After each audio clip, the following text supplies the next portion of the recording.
अस्सलामुअलैकुम प्यारे पाकिस्तानियों, खुशखबरियों वीकेंड डिलाइट की स्पेशल एपिसोड के साथ एक बार फिर हाजिर हैं। अस्सलाम वालेकुम हिरा, क्या हाल है आपके? जी, अल्हम्दुलिल्लाह मैं बिल्कुल ठीक-ठाक हूँ और आप कैसी हैं मदिया? और ये बताइए कि आज हम कौन-से ड्रामे की एपिसोड डिस्कस करेंगे? थैंक यू हिरा, मैं भी बिल्कुल ठीक ठाक। एंड आज जो हम ड्रामा दोबारा से डिस्कस करना चाह रहे हैं वो है प्रेम गली, क्योंकि अब उसकी 8 एपिसोड्स हो चुकी हैं और जो अभी लास्ट 8th एपिसोड थी वो इंतहाई खूबसूरत एपिसोड थी मेरे ख्याल में। सो हिरा थोड़ा सा साइनॉप्सिस दे दें और फिर हम डिस्कस करते हैं उसके पॉजिटिव्स और अगर कोई नेगेटिव है तो वो भी। जी मुझे तो मदिया इस एपिसोड में सब पॉज़िटिव्स ही ल नज़र आए हैं। फ़िलहाल बहुत ही ग्रिपिंग, बहुत मज़ेदार एपिसोड थी, बहुत ही एन्जॉयबल और बहुत इमोशनल और बहुत ज़बरदस्त। एक इतने अच्छे सोशल मैसेज को इतने अच्छे तरीके से पोर्ट्रे किया, जो मुझे बहुत मज़ा आया देख के। और इसका ओवरव्यू मैं आपको थोड़ा-सा देती जाऊँ।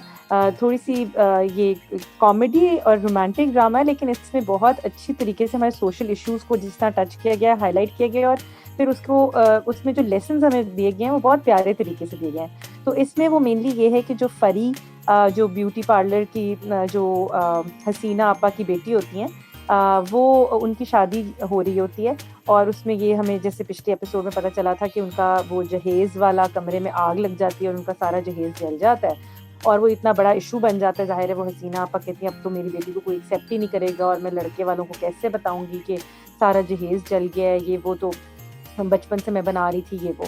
और फिर उनकी इतनी ज़्यादा वो डिस्ट्रेस देख के जो सारा मोहल्ला है वो इकट्ठा हो जाता है और जिस तरीके से उन्होंने दिखाया है कि सारा मोहल्ले ने जो हमारी वो औरतें जो तलाक मंजिल की हैं, उनमें जिस तरह वो इकट्ठी होती हैं और वो फ़ैसला करती हैं कि हम पूरे मोहल्ले की एक मीटिंग अरेंज करके वो कहती हैं कि हम जो है इनकी हेल्प आउट करेंगे और सारे मोहल्ले को इस तरह जमा करती हैं और जिस तरीके से खैर वो भी दिखाया गया कि जिस तरह सन्नाटा पूरे मोहल्ले में वो देता है, एक अनाउंसमेंट करता जाता है साइकिल पे कि इकट्ठे हो जाएँ, इतने बजे आप लोगों ने शाम को इकट्ठे होना है, चाय भी वहाँ पर मिलेगी। वो बड़ा ही प्यारे तरीके से खैर दिखाया गया है और उसके बाद जिस तरह वो लोग डिसाइड करते हैं कि हम लोग मिल के इतने-इतने पैसे जमा करेंगे जिससे जो है वो उसका जहेज़ दोबारा चीज़ें खरीदी जा सकें और दोबारा उसकी शादी हो जाए। लेकिन वहाँ पे उन्होंने बहुत अच्छा वो दिखाया है कितना सैक्रिफिशियल उन्होंने दिखाया कि मोहल्ला है एक-दूसरे के लिए सैक्रिफाइस करने के लिए किस तरह ताऊ हदायत जो है वो अपने हज के जमा किए हुए पैसे कहते हैं कि मैं दे दूँगा। और जिस तरह ये जो सबा हमीद का कैरेक्टर है वो जिस तरह अपनी गाड़ी के लिए उन्होंने जो पैसे जमा किए होते हैं वो कहते हैं मैं दे दूँगी। और इस तरह छोटी-छोटी जो चीज़ें कोई क्या फ्रिज, फ्रीज़र जो उनके घर में एक्स्ट्रा चीज़ें सामान पड़ा होता है सब लाके हसीना आपा को दे देते हैं। और वहाँ पे फिर ये भी दिखाया है कि हसीना आपा जहाँ पर मतलब उनकी मोहब्बत से बहुत ज़्यादा खुश होती हैं, वहाँ पे उनको ये भी होता है कि ये तो मतलब कोई खैरात वाली बात तो नहीं है ना कि आप लोग मुझे क्यों दे रहे हैं। फिर वहाँ पे दिखाया है जिस तरह फरी जो है वो स्टैंड लेती है कि मेरी क्या हैसियत है इन सब चीज़ों की, ये हैसियत है हमारी वही जो हमारी सोसाइटी में एक जहेज़ की और इम्पोर्टेंस दिखाई गई कि रिश्ते अच्छे तभी आएँगे, अच्छा जहेज़ होगा और शादी सक्सेसफुल जो है वो अच्छे जहेज़ पर डिपेंडेंट है और सब कुछ। तो वहाँ पे फिर वो फरी उन सबको बोलती है कि ये सब नहीं चाहिए और वो अपने बताती है कि मैंने अपने जो होने वाला हस्बैंड है उसको कॉल करके बता दिया कि आग लग गई है, सब कुछ हो गया है। तो मुझे पता चले कि मेरी वैल्यू ज़्यादा है या इन फ्रिज, टीवी की ज़्यादा वैल्यू है।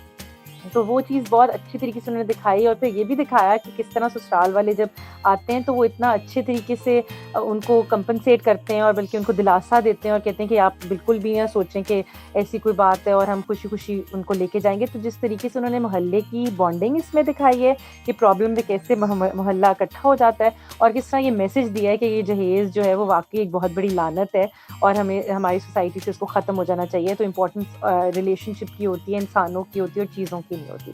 तो ये एपिसोड मेरे लिए तो बहुत ज़बरदस्त एपिसोड थी। मदी बिल्कुल, आप आई बताएँ थिंक आप मैं क्या आपकी कहेंगे? बिल्कुल, thank you so much. I think आपने बहुत अच्छा सिनॉप्सिस दिया एंड बिल्कुल मैं आपसे 100% एग्री करती हूँ कि बहुत खूबसूरत एपिसोड थी। I think this episode was the best amongst अभी तक जो 8 एपिसोड्स हुई हैं। और बिल्कुल। इसमें स्पेशली जो यूथ का रोल दिखाया है ना कि कैसे यूथ हमारी आहिस्ता-आहिस्ता सोच बदल रही है, वो भी बड़ी इंपॉर्टेंट चीज़ है। जैसा फरहान सईद जो इसमें हमज़ा का कैरेक्टर प्ले कर रहे हैं, वो आके जिस तरह बताते हैं कि बिफोर फरी ने बताया होता तो फरहान ने पहले ही अपने दोस्त को, क्योंकि उन्होंने ये रिश्ता करवाया है, उन्हें पहले ही अपने दोस्त को बता दिया था, कॉन्फ्रेंस में ले लिया था। और फिर कैसे जो उनके इन लॉज भी थे वो इतने अंडरस्टैंडिंग थे कि उन्होंने बड़े बात को क्लियर किया कि वो कभी भी एट द फर्स्ट प्लेस ये चाहते भी नहीं थे कि कोई जहेज चीज जैसी चीज दी जाए, बल्कि वो तो ये इनकी अपनी खुशी से जो अगर देना चाहते थे वो भी मतलब ऑल्दो वो भी सही नॉर्मल है, लेकिन वो चाहते थे मतलब उन्होंने उनकी तरफ से कोई भी किसी किस्म का कंपल्शन नहीं था, which was great. So I think youth में जो पॉजिटिव चेंज आ रहा है वो चीज इसमें बहुत अच्छी तरीके से दिखाई गई है। और मैं आपकी बात से 100% एग्री करती हूँ कि जो इसमें मोहल्लेदारी दिखाई गई है ना, जो हमारा असल कल्चर है पाकिस्तानी कल्चर, कि एक मोहल्ले में कैसे एक अच्छा मोहल्ला, आइडियल मोहल्ला क्या होता है, और जब जिस तरह इसका नाम भी है प्रेम गली, सो ये सिर्फ दो लोगों की लव स्टोरी नहीं है, इट्स एक्चुअली मोहब्बत जो गली में हर रहने वाला बंदे के है एक दूसरे से। घरों में जब वो होते हैं तो एक दूसरे की बुराई भी कर रहे होते हैं, अनफॉर्चुनेटली थोड़ा बहुत मजाक भी होता है, बैकबाइटिंग भी होती है, लेकिन जहां उनका मोहल्ले में किसी एक बंदे को मसला आया है या मुसीबत आ गई है तो तमाम मोहल्ला इकट्ठा हो गया। तो ये बहुत खूबसूरत उन्होंने दिखाया है कि असल मोहल्लादारी क्या होती है, कि आप किसी के दुख में भी साझे होते हैं और सुख में भी साथ है, कि अब खुशी भी वो साथ इकट्ठे मना रहे हैं, उनकी बेटी है, बेटी की शादी हो रही है, मोहल्ला सोचा कि तब तमाम मोहल्ले की ये बेटी है, और इसी तरह अब गम आया है तो तमाम मोहल्ला इकट्ठा हो गया है। So I think its beautiful depiction, और यही इस ड्रामे की खास बात है। और आई थिंक एक्टिंग वाइज भी जो चीज मेरे लिए बहुत बड़ी पॉजिटिव है कि इसमें तमाम कैरेक्टर्स के नाम से लेकर उनकी एक्टिंग तक एवरीथिंग इज परफेक्ट। और जिस तरह जो इनकी लीडिंग कास्ट है, फरहान सईद और सुहाई अली अब्रो, जो हमजा और जोया का कैरेक्टर है, बहुत प्यारी इनकी केमिस्ट्री है। इन दोनों ने पहले भी एयरवाई पे जो इससे पिछला ड्रामा था दे इजाजत, उसमें भी थे ये लोग, लेकिन वही केमिस्ट्री इन्होंने कैरी फॉरवर्ड की है, और इसमें बल्कि ज्यादा खूबसूरत उनकी आपस में लव स्टोरी लग रही है। और क्यूटनेस एक जगह, और कहीं भी वो ये नहीं दिखाते कि हमजा को भी उसकी लड़की की इज्जत का बड़ा ख्याल होता है, और same goes for both ends पे। सो उन्होंने दिखाया है कि एक्चुअल बॉन्डिंग क्या होती है। इट्स नॉट जस्ट के अबाउट आप कोई किसी को पसंद करते हैं मगर उसकी रिस्पेक्ट का ख्याल रखना, ये बड़ी खूबसूरत है। सो दूसरा I think I must mention कि इसमें डायलॉग्स बहुत पावरफुल हैं, छोटी छोटी बातें जिस तरह वो दिखाया, वुमेन एम्पावरमेंट मुझे बहुत अच्छी लगी है। जिस तरह उन्होंने वो जो आपने बताया तलाक याफ्ता जो उनका घर था, वो उन्होंने देखे ना, वो लीड रोल प्ले करती हैं, सबको यूनाइट करती हैं, तो दैट शोज के उन्होंने वुमेन एम्पावरमेंट। और दूसरी तरफ उन्होंने वो भी दिखाया जिनके घर में तमाम मर्दी हैं। सो बड़ा बैलेंस है ये ड्रामा। राइटर ने बहुत फैंटास्टिक जॉब की है, डायरेक्शन वाइज भी बहुत अच्छी है, जो मोहल्ले का सेटअप है वो बहुत ही खूबसूरत है। और पिछले एपिसोड में भी उन्होंने डिफरेंट जेस्चर्स जो दिखाए थे वो बड़े अच्छे थे। जिस तरह जब रिश्ता लेने आ रहे थे तो वो बार बार नॉक होता था गेट पे, और मोहल्ले में के हर बंदा को एहसास था कि इनके घर मेहमान आने हैं, वो चीजें भेज रहे थे।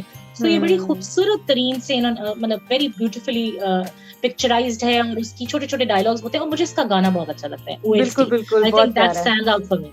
मुझे हमेशा में इंतजार होता है कि पीछे वो चलेगा, क्योंकि इतना प्यारा गाया है फरहान सईद ने कि आपको मजा ही आ जाता है उसको गाने को सुन के। So fantastic job done, I think all thumbs up to them, to the team, and I am looking forward कि नेक्स्ट एपिसोड में क्या होता है, क्योंकि अब तो बड़ा ट्विस्ट आने लगा है फनी तरीके से। बिल्कुल हाँ, looking forward to the next episode. Exactly, हम ज्यादा रिवील नहीं करते बिकॉज हमने बता दिया, चाहे वो नाम हो, कैरेक्टर्स हो, एक्टिंग हो, डायरेक्शन हो, उसकी सिनेमेटोग्राफी हो, तमाम इस ड्रामे में बेहतरीन है। एंड आई थिंक व्यूअर्स भी बहुत मेहनत की गई है इस पे, बिल्कुल वो नजर आती है नाम से लेकर, मुझे लगता है इवन नाम से भी, जिस तरह नाम उन्होंने रखा है ना, तो वो उनकी हर चीज में डिपिक्ट कर रहा है। तो इन्होंने नामों पे बड़ी मेहनत की है वैसे हेरा, चाहे वो टाइटल ऑफ आपके ड्रामे का एक्चुअल टाइटल है से लेकर जो उन्होंने लोगों के नाम रखे हैं कैरेक्टर्स के, वो बहुत खूबसूरत है। एग्जैक्टली, बिल्कुल I think that's about it. Thank you Hira for sharing the review, and I hope हमारी ऑडियंस भी इसको एंजॉय करती है।